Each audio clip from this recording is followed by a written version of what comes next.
Well, here we are for session 6 in our journey through John's Gospel, looking at the life and claims of Jesus. And in chapter 1, verse 18, we see the conclusion of this opening prologue to the whole book.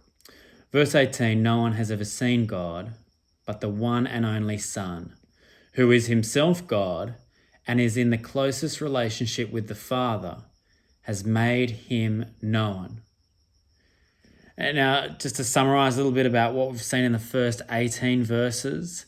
In verse 1, we see that the Word was there from the start, that he was with God, that he is in fact God. We saw in verse 3 that he made everything. In verse 4, that he gives life now and forever. That in verses 4 and 9, he gives us understanding for life, which John uses this idea of being the light. In verse 10 and 11, that he was rejected by the world and his own people. In verse 12, that for those who receive him, he gives them the right to become a part of his family.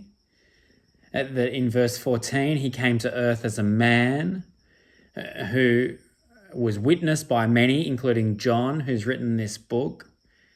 That he came in the manner of grace and truth.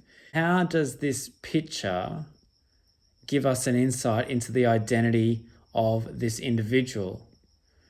Well, that himself that is referred to here in verse 18 is in fact Jesus.